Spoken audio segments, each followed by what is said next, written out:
clothes that the lady chosen from the audience was wearing, right? Her clothes are here, but she's nowhere to be found. Right! And do you really need to do that if you're kidnapping them? Ugh, this is so confusing. Paimon doesn't want to be a detective anymore.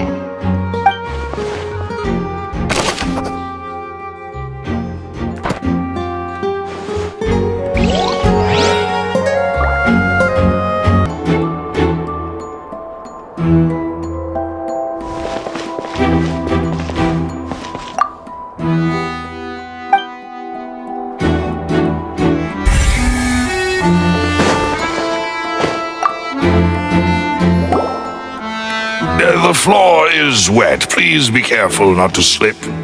Speaking of which, why would there be water here? Oh! Paimon knows! It's one of those tricks where you pour water into a jug and then flip the jug over only for the water to disappear? And here's a broken vase! Huh.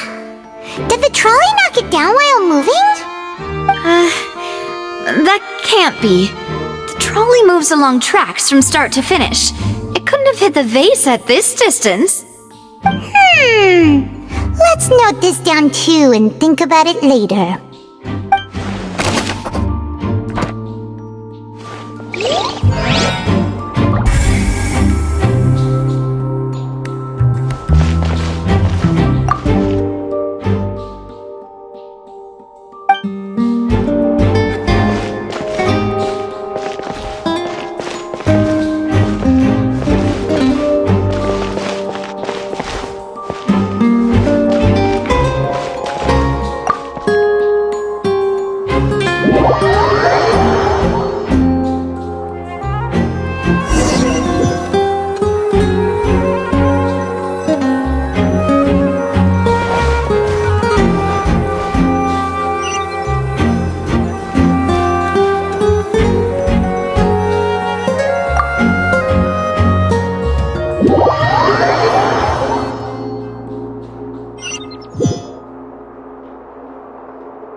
Would not have been, well, and that taking whoever the this is, Paimon doesn't get this at all.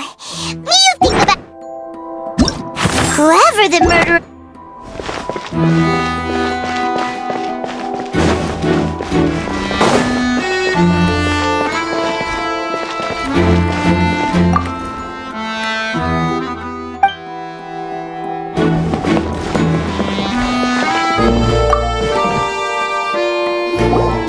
What is this place?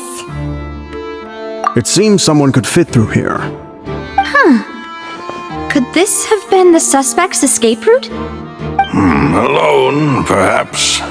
But if they had to pull another person with them, the space would be too narrow. But there are no other ways in or out of here.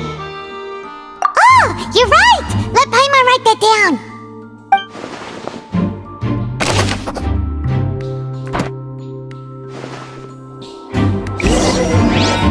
Seems we're just about done investigating down here. Yes, let's head back up.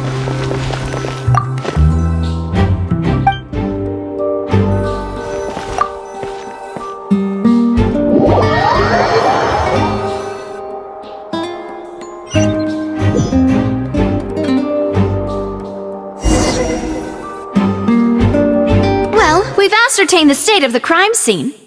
Let's find a place to sort out our findings once Malus returns. It seems to me that there are several things that don't add up here. Apologies for the wait, demoiselle. So, what did the guards say? Did the criminal escape through the vent? They believe the odds of that are very low, since the vent leads to the Opera House's basement. The guards have checked the area carefully. No one left through the basement during the performance or after the incident, and no one was found hiding there. So the tunnels become like a secret chamber then! You know, like the kind you usually see in novels! The plot thickens. Halsey's disappearance and Cowell's death both quite inexplicable. No wonder Farina was so confident in her accusation. All the current evidence points toward Linny and Lynette. In other words, the charges are very likely to be upheld unless we make some considerable progress. Charges and then trial. So if the charges are upheld, they'll announce a sentence? That's right. This is how a trial goes in the Opera House. During the proceedings, the Chief Justice and the Oratrice will hear statements from both sides. That's right. This is how indemnitium is produced. The statements from both sides, the defenses from attorneys, witness testimonies, and even the audience's emotions will all be projected on the Oratrice. To put it simply, it's as if the Oratrice has its own will and is a judge in its own right. This also precludes any kind of favoritism on the part of the Chief Justice. And not that this has ever happened anyway. Once both sides have finished speaking, the Chief Justice will make his final decision. This, too, will be used by the Oratrice as a reference. Then, finally, the Oratrice will be consulted by officials. The result it returns is the will of justice itself. Huh? So that machine is the one that actually decides? Paimon thought Neverlet called the shots. In practice, there is very little difference. Both have always come to the same judgment, which is why people have great faith in the Chief Justice. Yes, the guards also asked me to convey that none of us will be allowed to leave this place before the trial. Huh? Why? Because we've chosen to act as the twins' proxies. That makes us persons related to the case. They're concerned that we might be colluding with outside parties, or that we might find outside help to disrupt the case. And even if that were not so, it could prove problematic if we happen to spread key information about the case ahead of time. I'm ready to break out at any time. Whoa! There's no need for that! Paimon thinks they have a point. That said, are they providing food? Of course. I just hope you don't mind the lack of options. I'm afraid that catering to all tastes is not in the cards, nor is any guarantee of balanced nutrition. In that case, let's just sort out our findings together here. Pity. I was hoping to take you to try some of Fontaine's famous desserts, too. I mean, what better way to properly think through our findings than over some tea and sweets? Breaking out suddenly doesn't seem like such a bad idea after all. Just kidding! Paimon will still do her best, even if there are no snacks. What do you mean, no snacks? Of course we'll have snacks. If we cannot buy some, then we'll simply make some. Huh? Here? But how? Understood, Demoiselle. Everyone, please come with me.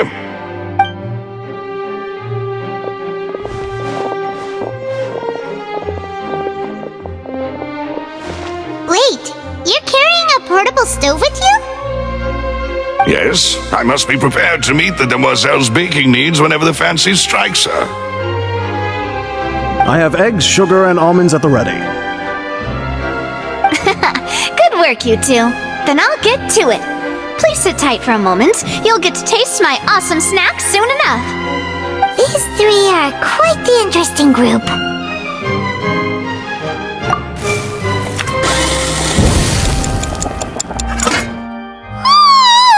And Paimon thought it smelled good while it was still in the oven! Oh, it's even better now. Paimon can't stop drooling. From the way you had these two guys carrying all that stuff around, Paimon thought you'd have them do more during the baking process. But you ended up doing the entire thing by yourself! Beating the egg whites, grinding almonds, everything! I was applauding. And I was giving encouraging smiles. Paimon was just thinking, aren't you worried about getting your fancy dress dirty beating egg whites and baking like this? Well, I don't think it's carved in stone anywhere that fancy ladies can only read books, sip tea, ride horses, and play the piano. I just really enjoy making snacks. Don't underestimate beating egg whites, by the way. It's a real arm workout. You also need to beat them to just the right consistency, or your macarons will crack. Anyway, Give these a try, fresh out of the oven. There's 3 for each of us. Only 3? Well, eating too many sweet treats might send all that sugar to your head. You wouldn't be able to think clearly about the case on a sugar rush, would you? Tea is ready to be served as well. This is Demoiselle's favorite, strong black tea with a floral fragrance that clears the mind and lifts the spirit. No need for concern. I'm merely doing as I should.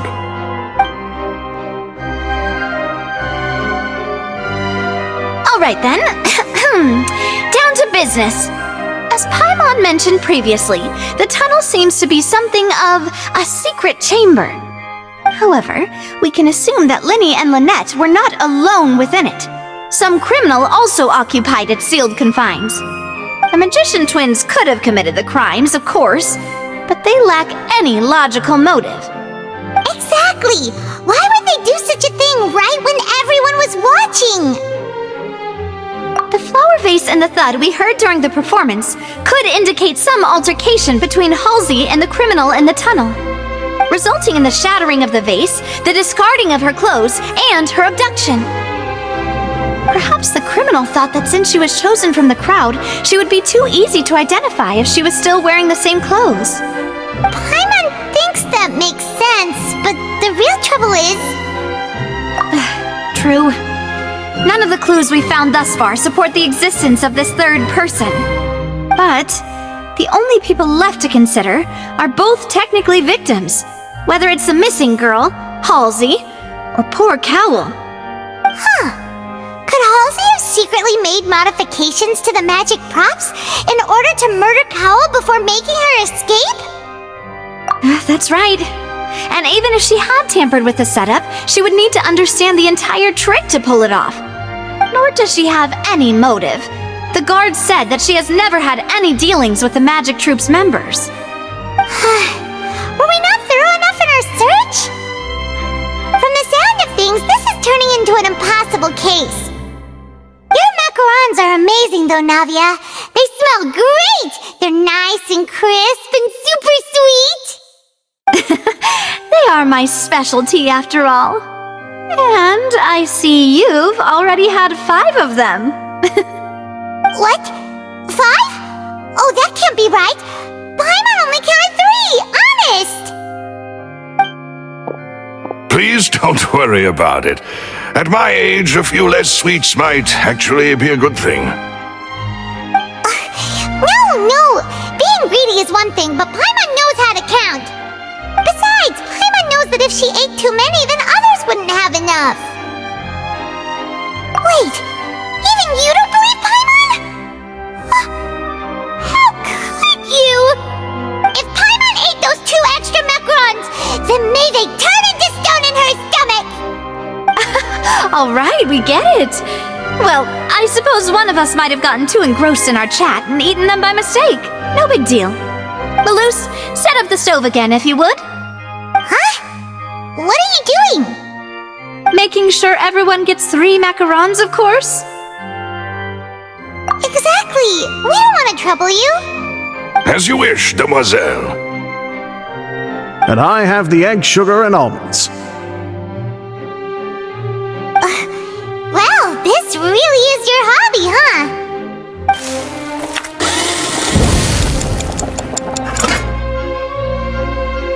Well, that's it for snack time. I'm going to have another look around the area. I don't know what we're looking for yet, but we've still got some time. As attorneys, I suggest the 2 of you think the case over again. It would be awkward if you got all tongue-tied on stage during the trial. Alright, thanks for your help, and for the snacks! It was nothing. A small task for the Spina di Rosula. Silver, Maloose, it's time to go. I'll be back if I find anything new.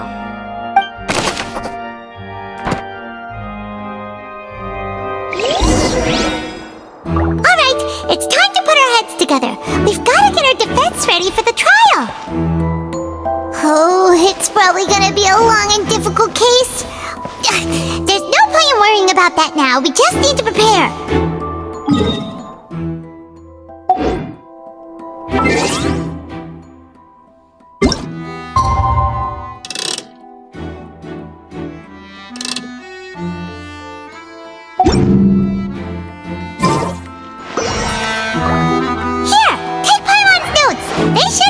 review the situation.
Impossible things don't just happen. We'll get to the truth one way or another.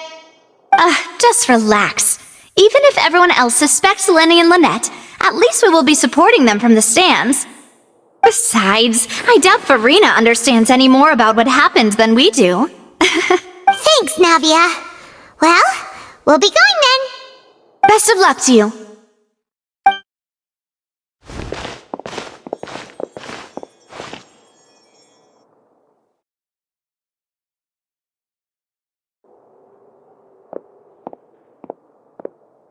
Finally, you're back!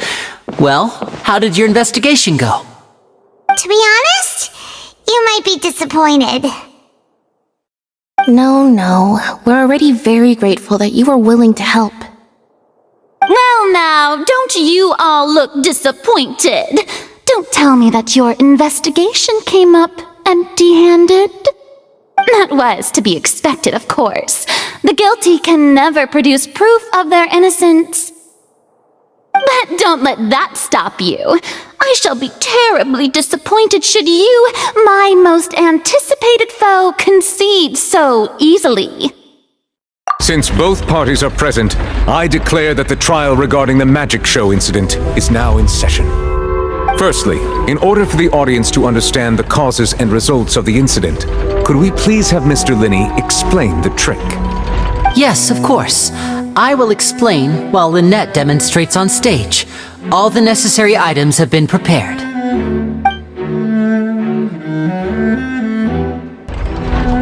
Thank you, Mr. Linney. In that case, I take your statement to be that you ran to and remained hidden within the magic box in the audience stands once the trick began, and thus could not have committed the crime. Is this correct? Yes, that's correct, Your Honor. In that case, I call upon the prosecution. Lady Farina, do you wish to refute his statement in any way?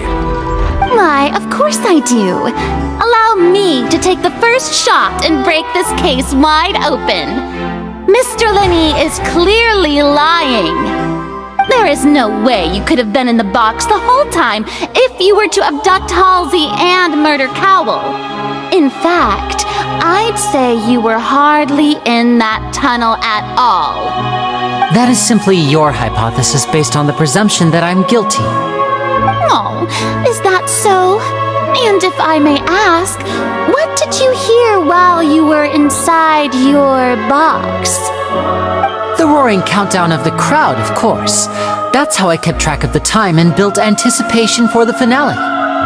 And you didn't hear anything else at all? Nothing that might leave an impression of any kind?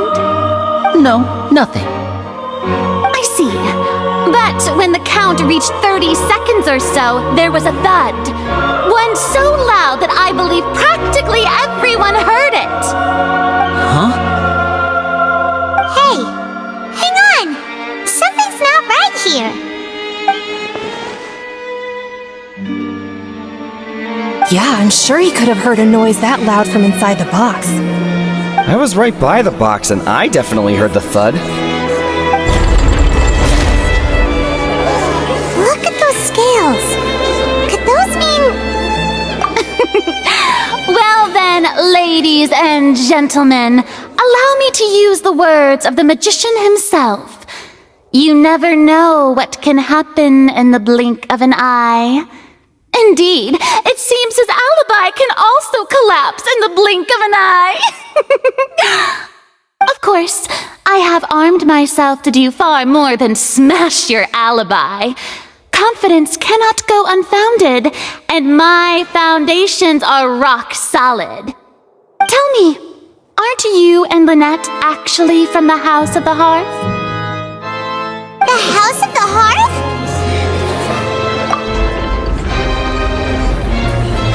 No wonder they did something like this. So the serial disappearances were the Fatui's doing. Now it all makes sense. I've got a feeling that what happened on stage probably wasn't just an accident. That's irrelevant. Our identities have nothing to do with what happened. Indeed. Then perhaps you could tell us everything that happened during that 1 minute. Your first priority is to prove yourself innocent after all. I'm sure there is little that needs to be kept secret now. Unless your script already has holes in it. The Outlander is speechless. My, oh my, don't they look flabbergasted? Now comes the infighting and discord, I suppose. This was almost too easy. Oh, good thing I made all those preparations. Seems the all-nighter I pulled last night is really paying off. Hey, Linny! Why didn't you tell us this before? Order! Order! Mr. Linney, allow me to re-establish the facts. Lady Farina has raised 2 points. First, when the thud was heard in the Opera House, you were neither in the box nor the tunnel. Second, you and Ms. Lynette are both members of the House of the Hearth. Are these claims true?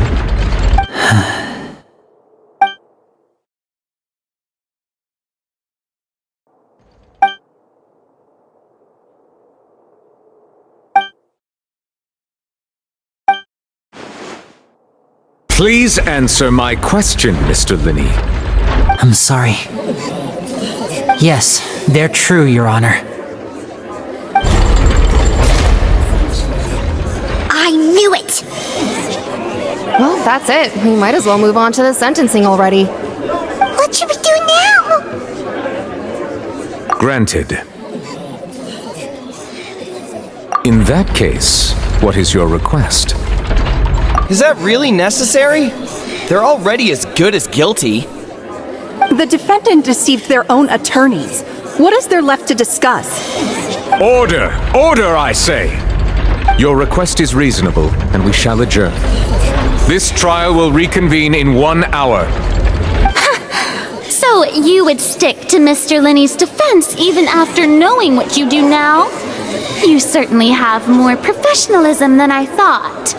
In that case, my dear audience, let's allow the joy of victory to steep for a little while longer.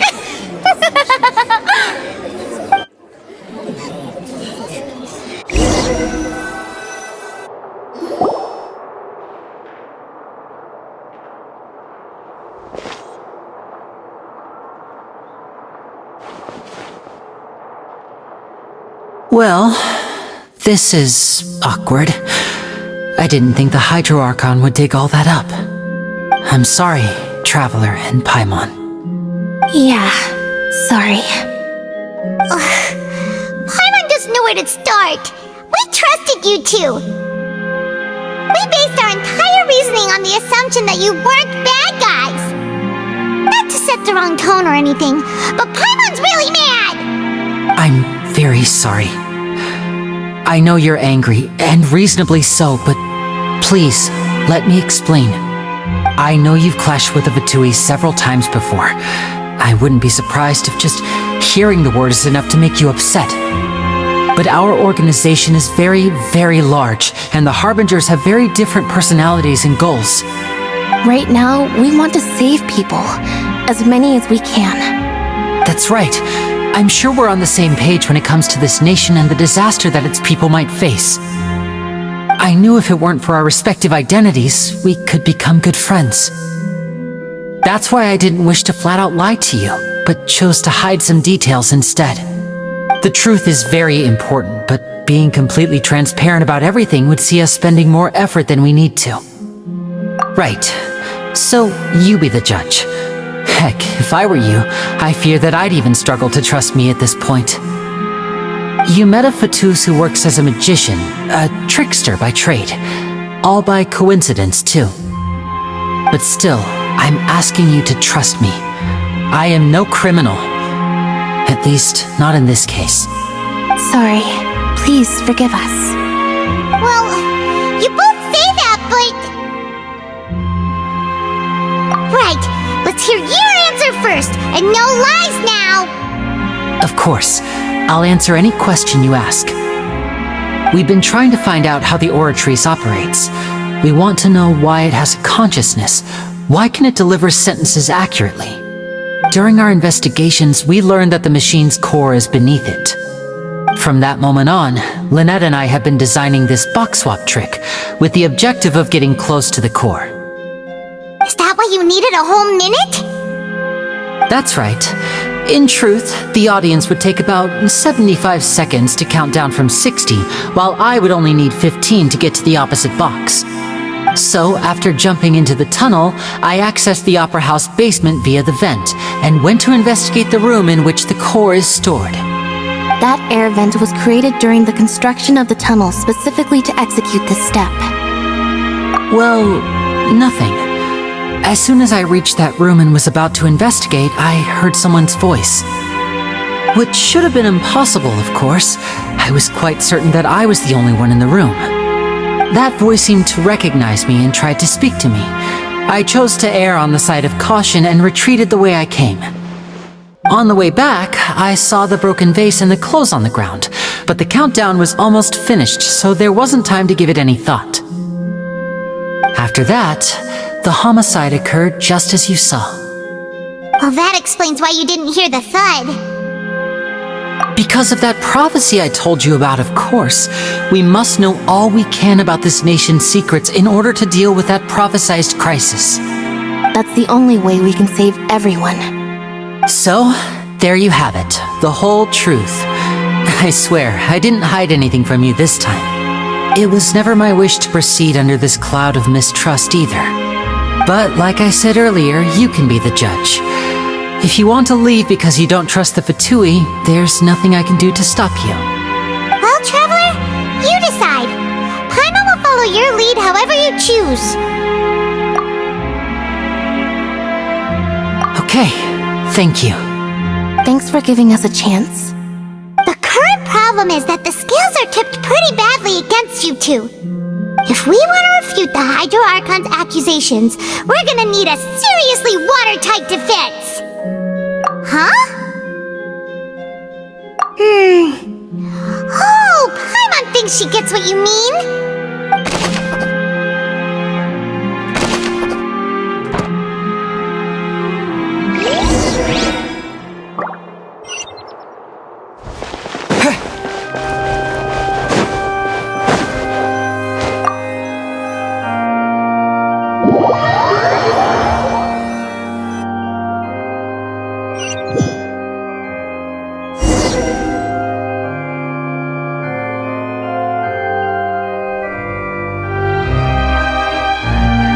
Both parties have returned to their positions.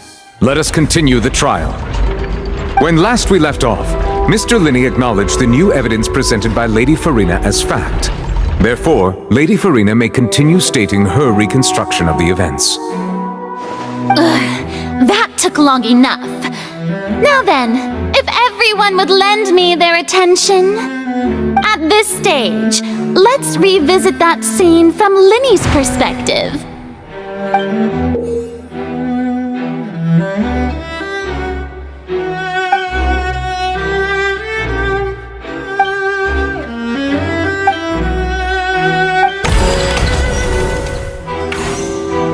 As the countdown began, he entered the tunnel. When the flatbed trolley passed, he opened the box and got into an altercation with Halsey, which caused the loud thud. He did not realize that the sound could be heard by everyone in the opera house, which is why he claimed earlier that he could not hear the sound. Finally, he used the vase to knock her out, before making her change clothes to prevent others from recognizing her. At this time, Cowell arrived in the tunnel, having heard that strange noise, and caught Linny red-handed. So Linny proceeded to knock him out too before stuffing him into that box. Afterward, Linny passed the unconscious Halsey to his accomplice through the magic box in the audience stands, before operating the devices such that Cowell's death would be ruled an accident. And there you have it. That's the truth behind what happened. Does the defendant's side have any objections to Lady Farina's description of the events? The key to refuting Lady Farina is the order of events, what Linny experienced and what he saw.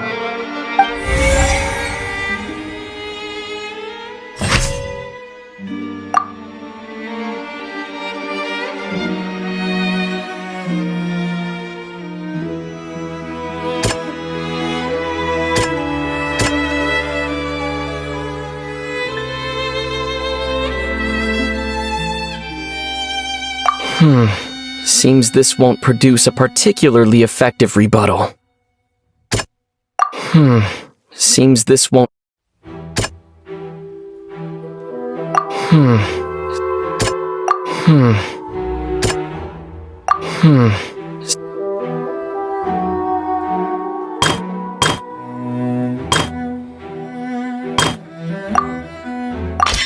According to Linny, he left via the vent after entering the tunnel.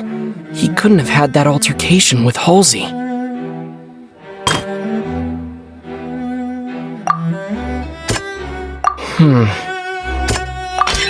Linny went to the room that contains the Oratrice's core. This is the actual truth.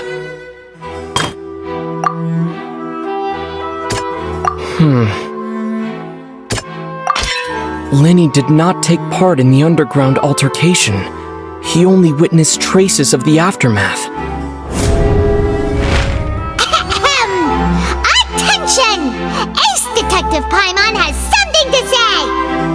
When the countdown started, Linny did indeed go into the tunnel. But he immediately used a vent to access the Opera House basement, which is where the underground core of the Oratrice is stored. Once he reached that area, he heard a voice in what should have been an empty room. Since he felt something was amiss, he returned immediately. The crime scene had already developed by the time he reached the tunnel again, and in order to complete the magic trick, he did not remain there for any length of time. Finally, he reached the surface, and that was when the accident happened from his point of view. Therefore, he's innocent!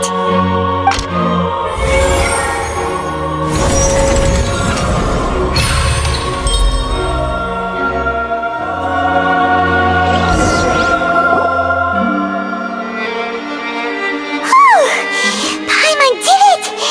Paimon actually managed to say all that! Wasn't it awesome? In other words, you believe that he knew nothing of the incident? That's right! My reasoning?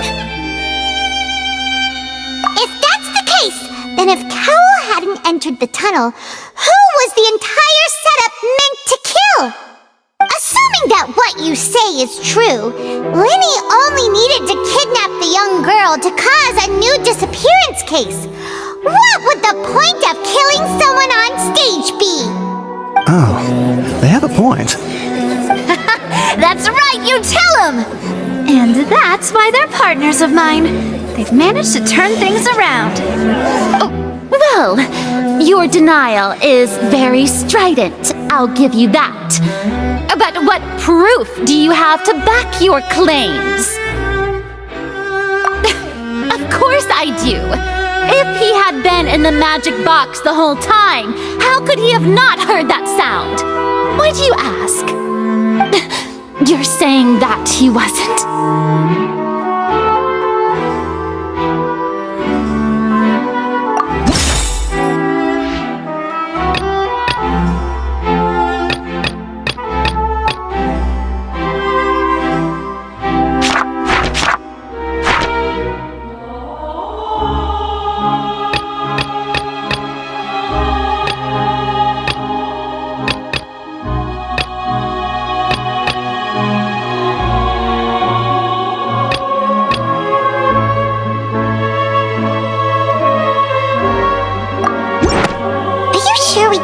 Give this more thought. Paimon thinks there's something off here. That's right! Lenny wasn't in the box or in the tunnel. That's why he didn't hear anything strange during the performance. This means that when the crime happened, Lenny had already entered the basement via the vent. The same clue you used to disprove his alibi has now become the best proof! How do you like that? Well played. To think you'd use such logic. Well then, if it wasn't Linny who committed the crimes, then who was it?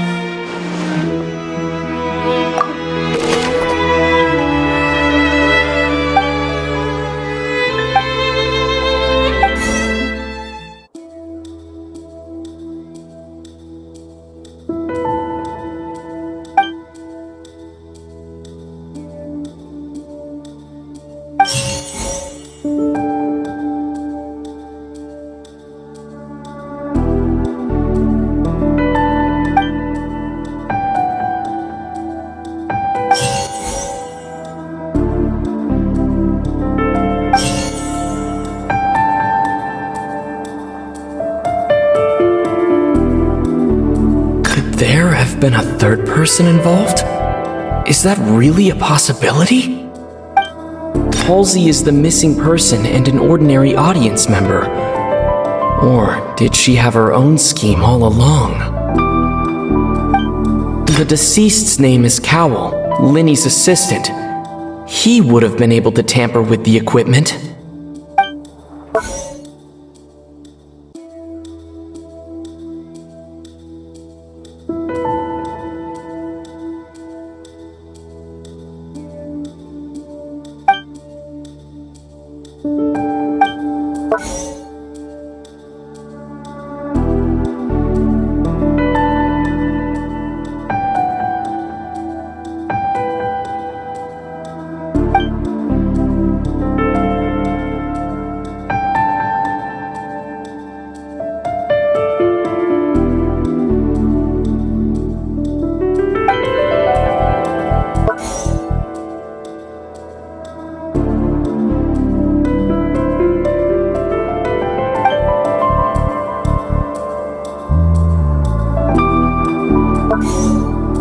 Halsey is the missing person and an ordinary audience member.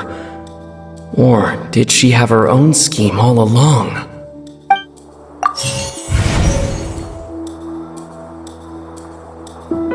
The deceased's name is Cowell, Linny's assistant. He would have been able to tamper with the equipment.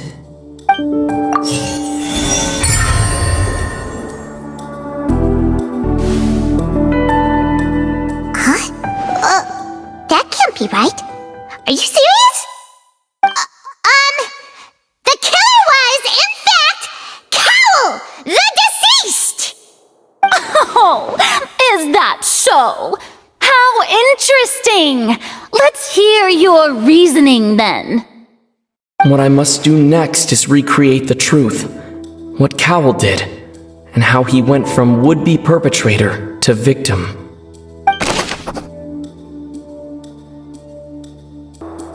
Halsey's clothing was in the tunnel. Linny was not in the tunnel at that... The sound we heard may have come from... It would have been tough for both people to fit into that vent. They would... No one entered or left.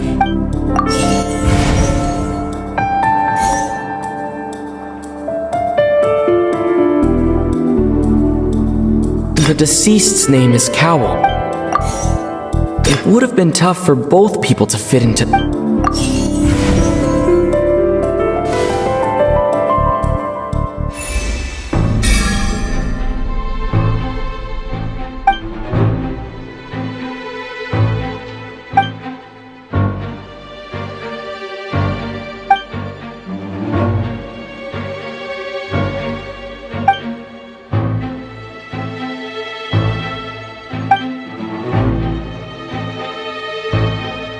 What's wrong, Traveler? Are you still having trouble figuring things out? I see how it is. So this was all just a bluff. And here I thought you had something to show for it. But it seems you're still far from the truth. Look, since we're at a dead end, why not consider a different track? Just like the trick as it transpired, the end result must have been utterly different from the magician's initial design. If only we knew how Halsey disappeared. Well, that would be nice, but the tunnel only has 3 exits, and none of them seem very likely. And it's not like this is a magic trick where you can just make a real-life person disappear. You know, like you did from that water tank, Lynette.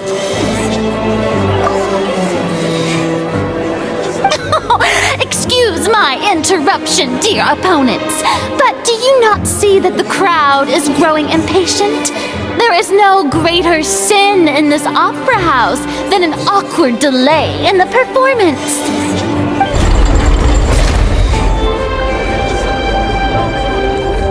If the defense is unable to make further effective arguments, we will move on to the next stage of the trial.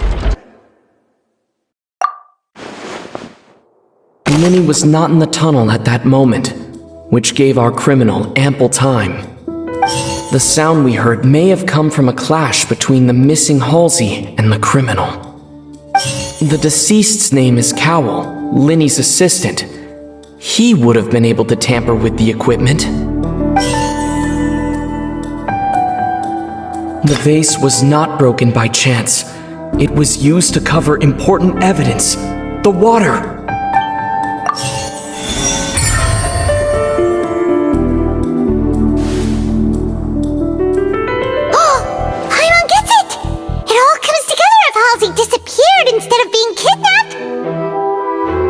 Lynette escaped from the water tank, vanishing gradually and leaving only clothes behind. If there's a similar method where a person could be transformed into water... Just a moment, please. I do hope you know how preposterous you sound at the moment. How could a person ever be transformed into water? This is reality we're talking about here, not some magic trick. Must we really? I should think that of anyone. Your friend Linny already knows this truth very well. Magic tricks are ultimately just illusions and misdirection. But Halsey's disappearance is very real. We're talking about 2 completely different things. Even so, I trust the Traveler's judgment. The truth must be out there somewhere. Perhaps some new line of reasoning may open if we try to gather all the focal points that don't make sense. Since Cal was the deceased, we haven't placed much attention on him. But given that we aren't making much progress with the case, it wouldn't hurt to have a look at his belongings, would it? People really do come up with all sorts of harebrained schemes when at the end of their rope. The way I see it, your suggestion that we broaden the scope of our investigation is nothing but a tactic for stalling the trial. Nevertheless, I believe that this is a reasonable request on the part of an attorney. Since the trial does indeed appear to be at an impasse, I believe that additional evidence may help us make more progress. Guards, please step into the lounge and examine the personal effects of the deceased, Cowl. We are still examining the items, but we have already made critical progress that we feel must be shared with everyone post-haste. We discovered several test tubes of fluid within Cowell's baggage, each labeled separately. The notebook in his backpack claims that these fluids are water from the primordial sea. The primordial sea. The note's contents also indicate that Cowell belonged to an organization that sells illegal drugs and that he had an accomplice. The notebook has many entries concerning safe usage of these fluids, in which the keyword dissolve appears many times. One of these tubes was labeled Opera Epiclese, along with yesterday's date. It is empty. The notes also state that these dissolution properties work exclusively on people from Fontaine. It's likely that Halsey was chosen as some sort of test subject. As such, we believe that the defense's hypothesis is, in fact, supported by sufficient evidence. You've gotta be kidding! People dissolving into water? Could something so ridiculous actually be true? Wait a moment. This reminds me of a certain prophecy, but it's just a coincidence, isn't it? If people can become water, does that mean that the water tank's real use was as a means to hide water stains? And if Cowell was targeting that girl... Wait just a minute. Could that mean... You two, with me, quick! Demoiselle, wait! What about your partners? Let's go. Just trust me. Order! Order! It is undeniable that further examination of the deceased's personal effects has yielded some surprising results, but we cannot yet verify the veracity of these clues. Still, let us assume that these clues are indeed authentic, albeit with the understanding that Ms. Halsey has yet to be found. Guards, please continue examining the items along these lines. Mr. Linney, it appears your hypothesis is supported by the evidence, so please continue speaking. Of course. Thank you, Your Honor. If we uphold this hypothesis, I believe that many of this case's seemingly unrelated clues can be connected together. Right! Like the metal hook! That one didn't make sense at all. Let's think about this. Cowell's methods must have something to do with that water from the primordial sea.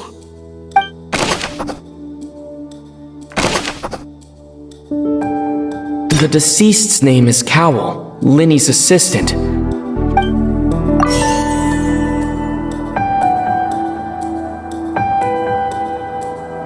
Lynette was in the magic box on stage the entire time. Did she have something to do with this?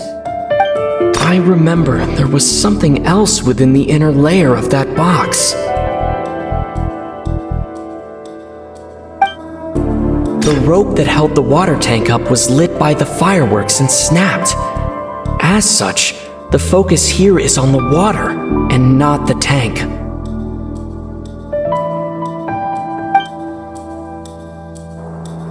The water from the primordial sea should already have been prepped before Halsey entered the magic box.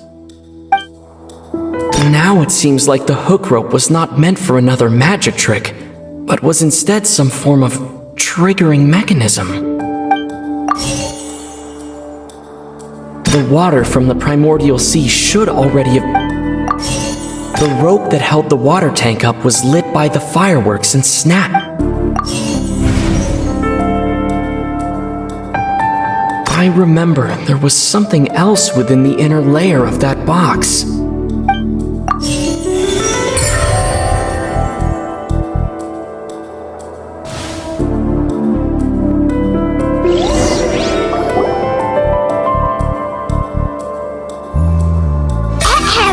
It's Ace Detective Paimon's time to shine again! In the original plan, Cowell would tamper with the water tank rope and the number selector securing his target. When the magic box containing Halsey was lowered, the metal hook would retract gradually and pierce the balloon at the top of the box. When the balloon attached to the box popped, the water from the primordial sea inside it would pour down and dissolve Halsey. Afterward, cowl would enter the tunnel and break the flower vase to conceal the water inside the tunnel, with the remaining evidence being covered up by the water tank on stage. But he encountered something unexpected in the tunnel and wound up being fatally hit by the same water tank he meant to use to cover his tracks. Huh, that does make sense. That actually links together a lot of the more confusing pieces of evidence.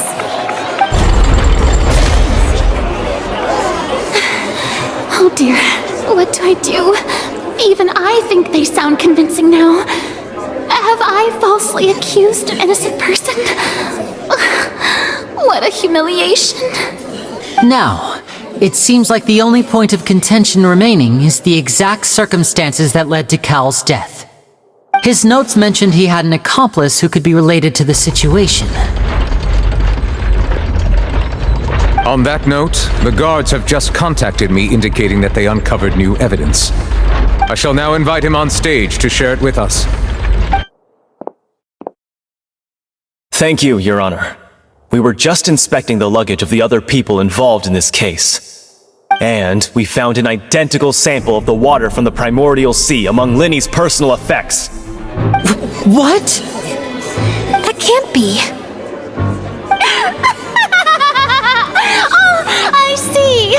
Well, how wonderfully comedic to have your own counterattack only to come back and wound you. Does this not clear all doubt? My dear citizens, my loyal audience, allow me to present my reasoning and bring this performance to a swift close. Linny did not need to take part in the dissolution of the young woman at all. Indeed, he did leave the scene via the vent. Having made modifications to the props beforehand, his accomplice Cowl then caused Halsey to vanish using the water from the primordial sea. But upon his return, in cruel avarice, Linny desired sole credit and prepared to do away with his partner in crime. Ultimately, he knocked Cowl out, and the tool meant to cover the crime up also became a murder weapon. Now, as much as I regret having come to such a viciously straightforward conclusion, it does seem that the famed Fatui is quite the cold-blooded and ruthless organization. Am I right, Mr. Linny? We've used up all the evidence we collected. There's no way for us to make a rebuttal here. Is this the end of the road?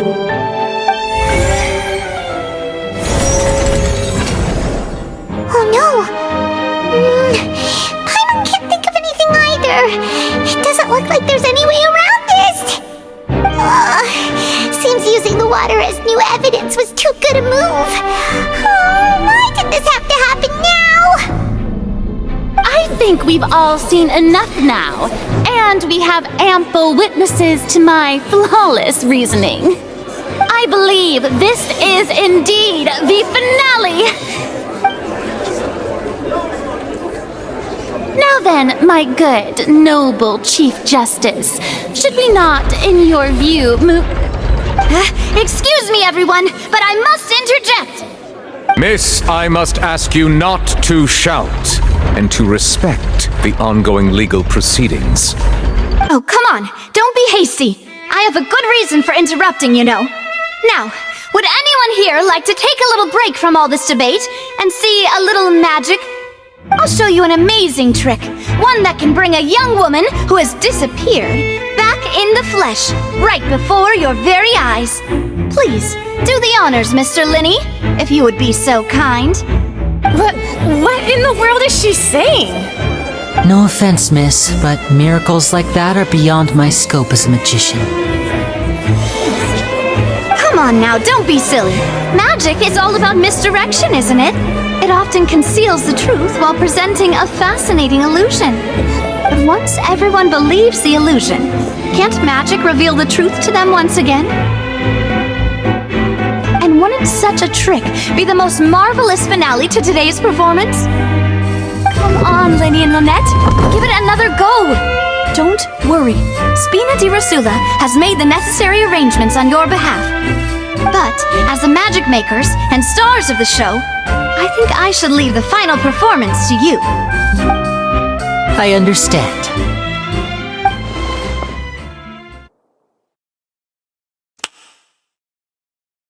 And voila!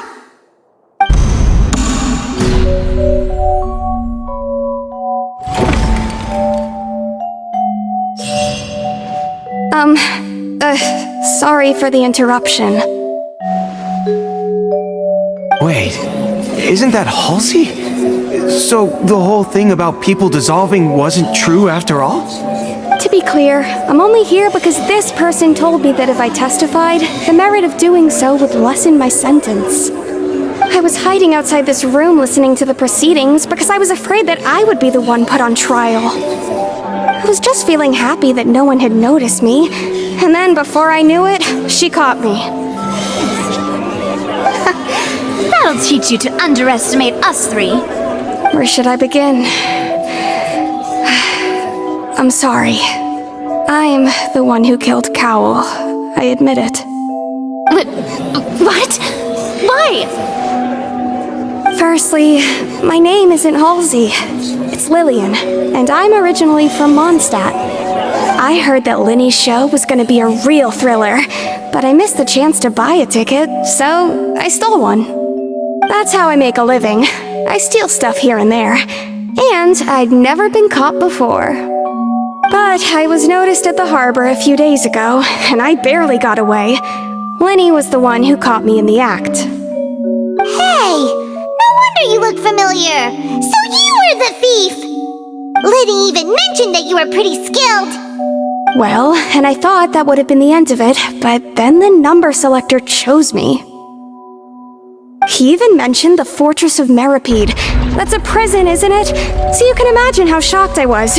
I thought he was onto me for sure. So I played along with the show while looking for an opening to flee, but then I got water poured on me for no reason, and then someone jumped into the tunnel to nab me. I wasn't going to take that lying down, so I knocked him out and stuffed him into the box. There was nowhere to run from there, though, so I had to change my clothes and hide in a box containing performance costumes.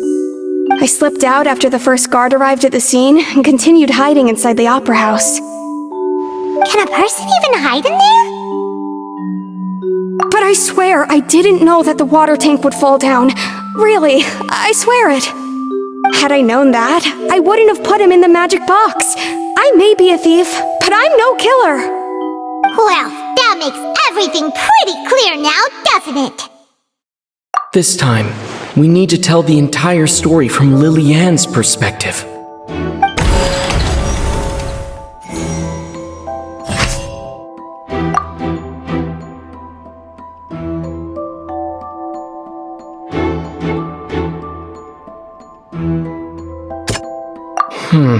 Seems...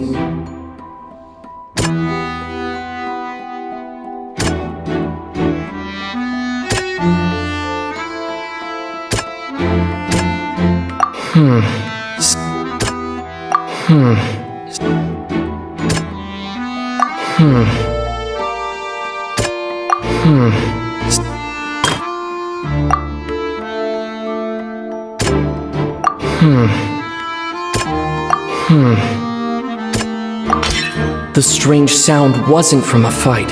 It was Lily-Ann's attempt to break out when she was frightened.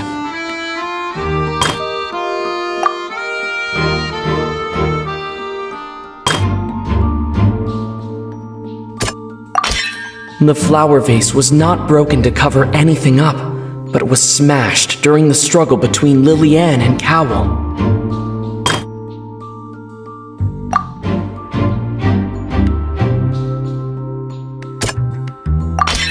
Lily-Ann was afraid that she would be recognized if she left, so she changed clothes and hid, biding her time. Just what one might expect of an experienced thief. And it's Ace Detective Paimon time! Having been selected out of the blue, Lillian panicked. Her panic only intensified after she entered the tunnel and had water poured on her head. So she kicked the door open, producing the thud we all heard. Hearing the commotion, Cowell leapt into the tunnel, only to discover that Lillian had not dissolved. He did not know that Lillian was not from Fontaine, but was a thief who made her way in by stealing a ticket. Mistakenly believing that the water from the primordial sea needed time to take effect, he tried to force Lillian back into the box. The two broke the flower vase during the struggle, but Lillian came out on top, knocking Cowell out and putting him in the box. With no way of escaping, she changed her clothes and hid in the costume trunk until the performance ended.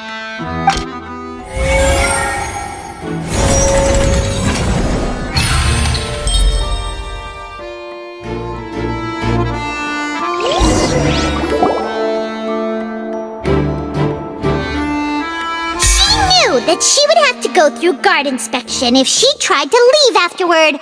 So, she has been trapped in the Opera House these last 2 days. She had already become desperately hungry by the time we were chatting over macarons. So, she swiped 2 of them right under our noses. Talk about a sneaky thief. At this point, all the events that happened in the tunnel have now come to light. Ah, so that's the whole story. Bravo! Bravo! Now then, Lady Farina, do you wish to speak against the defense's statements? Please answer the question, Lady Farina. Also, if I may add, the trial has not yet ended. As such, I request that the prosecution not leave the room before the proceedings have concluded. What? Are you reading my mind now? No, I have no further arguments. I admit defeat. But really, could you at least have left me with some dignity? Wow, look at that! She's like a deflated balloon now. If there are no objections, then as the Chief Justice of Fontaine, I shall once again repeat the full sequence of events. The actual perpetrator of the serial disappearances, Cowell, selected his next victim from the audience reservation list. With some modifications to the selector, he could ensure that the pre-selected young woman would be chosen. To cover up any evidence while committing the deed, Cowell thought of allowing the water tank to fall, which would conceal the water left behind after the young woman was dissolved. He also tampered with the rope suspending the water tank, using the fireworks at the end of the performance to cause the tank to drop and hide the watermarks. He poured the water from the primordial sea into a balloon during the preparation of the magic box and stuck it to the box's lid. Finally, he passed the prepared hook on a rope through the gap in the magic box's door when bringing the young woman to said box. When the magic trick officially began, the box containing the woman was lowered into the tunnel, tightening the hook rope and bursting the balloon containing the water. If all had gone to plan, the young woman would be dissolved at this time. However, Lillian was not from Fontaine and thus fled the box with a loud noise. Realizing that there was trouble, Cowell entered the tunnel and met Lillian. Thinking that the waters had not yet taken effect, he decided to proceed. However, his opponent was more capable than he thought, and he was overcome, knocked unconscious, and placed into the magic box, and thus became his own final victim. Lillian, according to her own statements, then changed clothes and hid until the performance ended, before hiding in other parts of the opera house. As for Linny, he was in the underground structures within the opera house, and was thus ignorant of these happenings. From this reconstruction of events, we can conclude that Linny, the accused, is in fact innocent. While there is much in Linny and Lillian's conduct that should still be investigated separately, this case at least can be handed over to the Oratrice to make the final decision.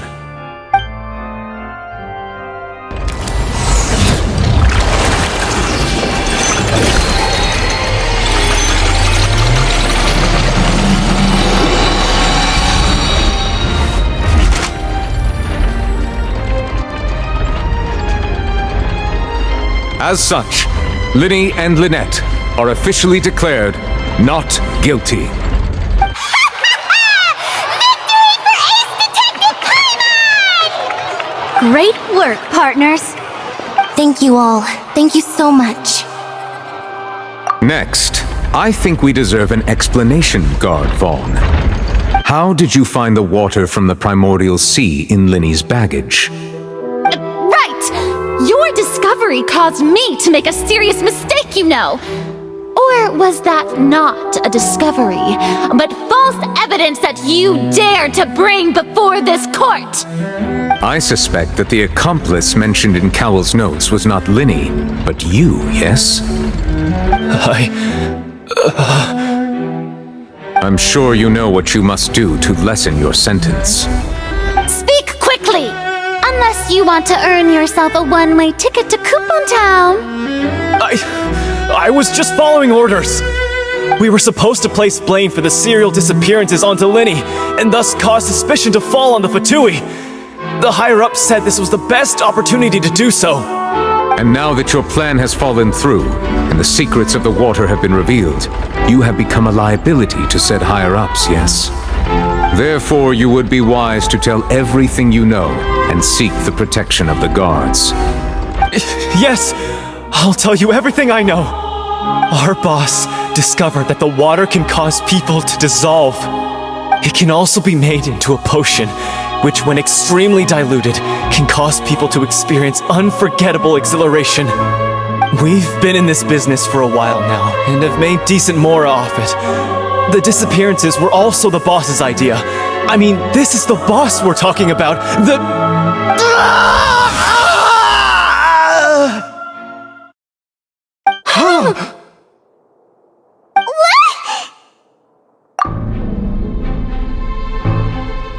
And now he can no longer talk.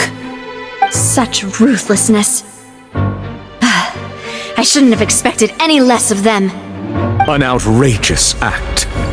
All present, please submit to inspection immediately.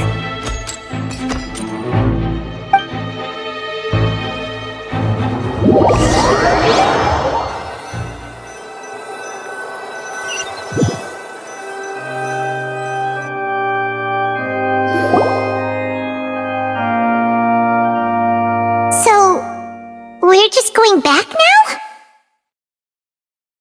That's true, but... Traveler, Paimon! Please wait. Linny... I know you may not want to speak to me right now. Maybe you don't even want to look at me. But still, let me thank you again for defending me to the end, even after you learned that I'm a member of the Fatui. I guess. But regardless, I'd like the opportunity to set things straight. I didn't approach you with any ulterior motives or ill intent. I've spoken to you as myself, just plain Linny this entire time. As for why I'm a Fatus, it's because the goals of the House of the Hearth align with those of an orphan like me. That's all. That was how Father, who you might know as the Knave, approached recruiting us back then too. The Knave? The one who controls the House of the Hearth? She's your father? That's right. And since we're here, I was wondering, would you mind hearing a story? It's about my past. Back when our parents first died, Lynette and I were left wandering the streets. To survive, I took to surreptitiously observing an older street performer who did magic. It took me several days to figure out how he pulled off his amazing tricks. I took my sister through several streets until we found a crowded corner, and we began to perform magic tricks there. To my surprise, we proved to be pretty popular, and we could at least stop worrying about where our next meal would come from for a time. But I didn't want my sister to remain a street rat together with me forever. Before long, an aristocrat came to me and claimed that he wished to take us in after watching my performances. So you went from orphans to nobility just like that? That was how we felt at first too. As if fate was on our side and we could say goodbye to those painful days. But I gradually discovered that while we were called foster children, He was really after my talent for magic tricks. He would constantly take me to all sorts of banquets to garner attention, which he would then use to expand his social circles. That doesn't seem too bad either. Better than roaming the streets at any rate. It took a while for me to realize just how dark his heart really was. After one particular performance at a banquet, I discovered that Lynette was not on the same return vehicle as me. I waited a long time after we returned home, but she did not come back. I went to that noble's bedroom and asked him about her whereabouts. The answer he gave me was, she caught the eye of the most eminent person at the banquet, so I sent her over as a gift. I mean, you'll be able to perform your magic regardless of who your assistant is, yes? Oh no. So he was gonna... But wouldn't Fontaine's laws deal with such people? As far as outsiders are concerned, this is a relationship akin to adoption or foster care, and they have their ways of escaping the eye of the law. I managed to ferret out the location of the mansion of that so-called eminent person and hurried through the night. But by the time I leaped over the walls, avoided the guards, and made my way in, all I saw was the moonlit ground covered in blood, and the knave standing there in the darkness. So, she'd already taken care of that guy. That's right. She had rescued my sister before she could come to any harm, and had even discovered several girls hidden in a basement, all of them orphans. The knave, might have seen something in me, and so she made me an offer. The House of the Hearth welcomes you, for your interests align with ours. Here, none will ever betray you. Indeed, betrayal shall never be permitted here. I was hesitant to trust her. I had just been betrayed by nobles. But she was also quick to destroy the noble who had taken us in at first, giving us back our freedom. Oh, so that's how the two of you joined the House of the Hearth. She has her own plans. She has gained permission from the Tsaritsa to first use the Gnosis' power once she obtains it. She plans to use it to find a way to break the prophecy and save Fontaine. So, she believes in that prophecy too? That's right. The whole House of the Hearth is currently working to combat that crisis. Today's case has also proven that people from Fontaine can indeed dissolve into some sort of water, thus further supporting the prophecy. Everyone at Hotel Bouffe d'été, including the knave, has their roots in Fontaine, and we will always defend our homeland. To us orphans, the only connection we have left to this world, apart from our family, is our homeland. So, from small deeds like distributing magic pockets to huge schemes like stealing a Gnosis, everything is aimed at dealing with that prophecy. It's all right. I understand. The only thing I can do is relate all this to you. I just hope you can understand that even as a member of the House, I have never stopped making my own decisions, and that I believe what I'm doing is right.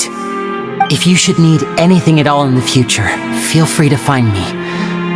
I will do my best to help you, as plain Linny.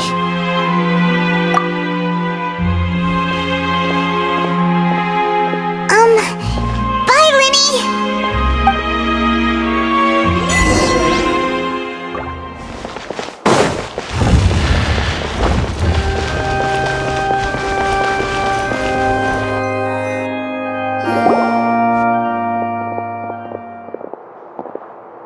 Hey there!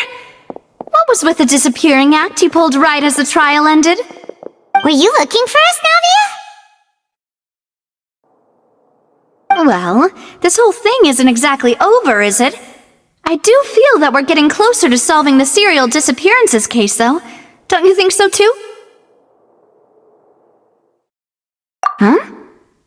What's wrong, my dear partner? Besides, are you sure we're the ones who can crack a case that's been cold for decades now? And given that there's new evidence from the trial, there should be a trail of breadcrumbs for the Hydro Archon's people to follow now, right? Ah, I see. Well, I won't lie. I'm a little shocked to hear that from you. But I suppose you are just travelers who have only arrived in Fontaine after all. Sorry, I might have been too presumptuous. Don't say that, Navia.